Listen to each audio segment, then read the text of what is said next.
Hello friends, welcome back.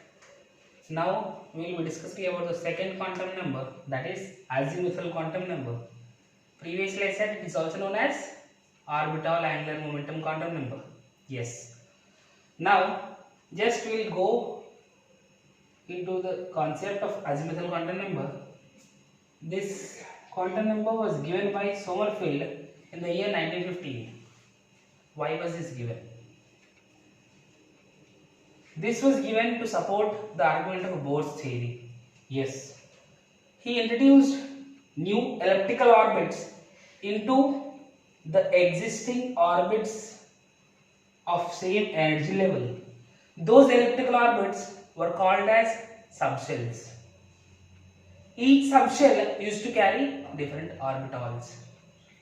In actual, we saw that orbits are different energy levels in which there are orbitals or subshells called s, p, d, f. Yes, s orbital or s subshell can carry 2 electrons.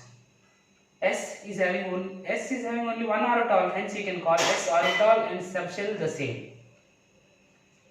But when it comes to p, it has 3 orbitals.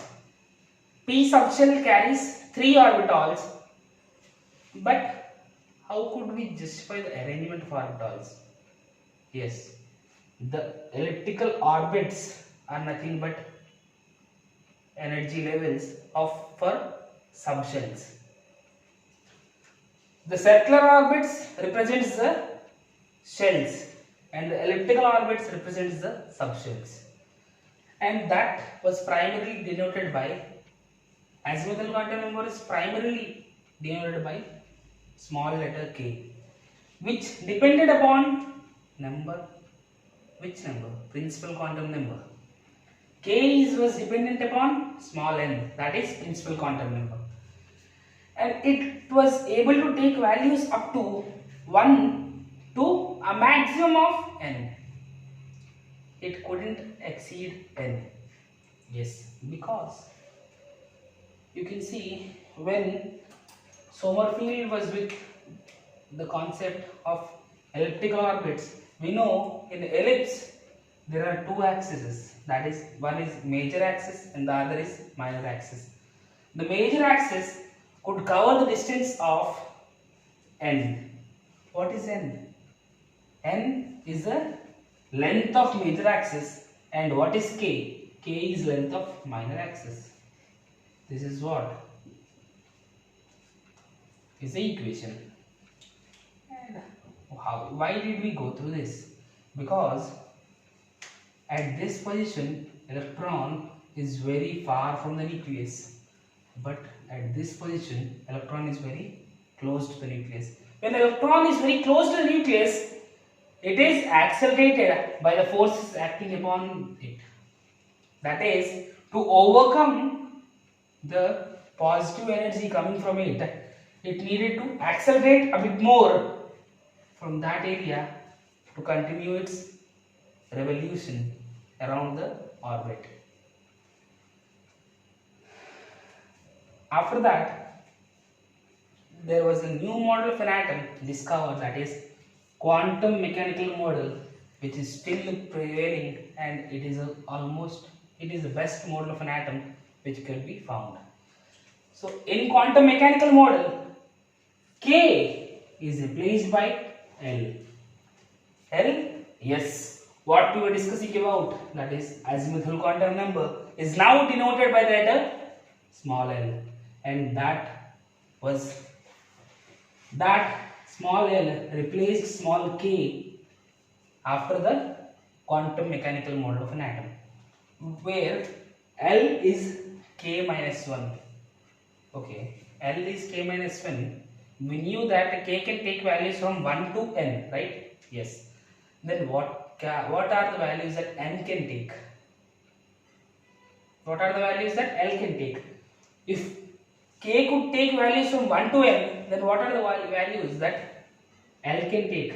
L can take the values from 0 to n minus 1. Why? L is nothing but k minus 1. Then what was k? If we put k as 1, then what is L? It is 0, right? Do you understand? Yes. Let us start. L is nothing but k minus 1. When it is k minus 1, then L can take values from 0 to only n minus 1. What is n minus 1? Principal quantum number is n. Then n minus 1 is the values. N minus 1 is the maximum value that L can take. We discussed another name for this. What was that? Another name for azimuthal quantum number. Yes, that was orbital angular momentum quantum number. Then what does it give? Then we must know what is angular momentum. Angular momentum is just calculated for electrons. What is momentum? Momentum is, what is momentum? Momentum is P, mass into velocity. Yes. This is mv. Okay, what is mv? Angular momentum of electron is root of L into root of L into L plus 1 into h by 2 pi. This will be clearly discussed again in Bohr's model of an atom, because all these are derived from the bare minimum concept of Bohr's model of an atom. In that theory, we will discuss very deeply and very clearly with regard angular momentum and other topics, right? So what does this quantum number give? And the principal quantum number gave us the, what does it give? It gave the orbit to which electron belongs, it gave the size of the orbit, it gives energy of the orbit, right? Then what does L give? What does azimuthal quantum number give?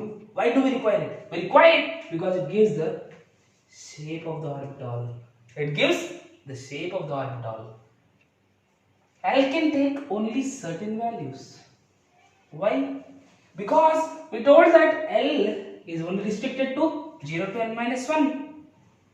So how many values can L take? L can take only very few restricted values.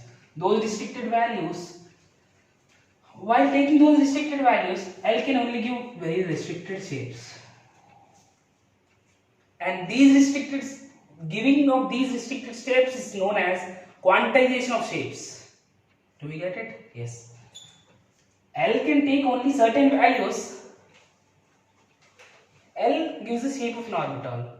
When L can take only certain number of values, then number of shapes will be limited. When number of shapes are limited, limitation to the number of shapes is called quantization of shape. Now, let's discuss some formulas which are very generally asked for MCQ questions. This is number of shells, number of subshells in a shell. That is nothing but same as n. Means if n equal to 1, it will have only one subshell. That is, first orbit contains of only S subshell. Second will have S and P. That is, n equal to 2 will have 2 subshells. Done. So number of orbitals is given by n square. N square? Yes. So number of orbitals is given by n square. N equal to 1 will have how many orbitals? It will have only one orbital. S contains of how many orbitals? It has only one orbital. Then what about the other? Second shell will have two kinds of subshells, that is S and P. P contains 3 orbitals and S has 1. That is, in total there are 4 orbitals. Where we substitute 2 here, we will get 2 square 4. Right? Done. Number of electrons is given by the formula 2n square. What is 2n square? How does it give the? We'll see.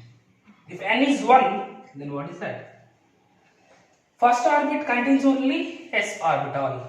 S orbital will have how many electrons? It can accommodate only a maximum of 2 electrons. Then what about second orbit? Second orbit has 2 subshells, namely S and P.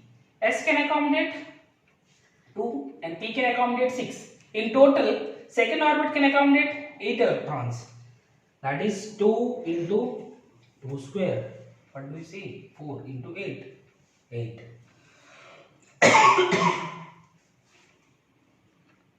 So this is all about azimuthal quantum number. Thank you, and we will be discussing the next quantum numbers in the upcoming lectures.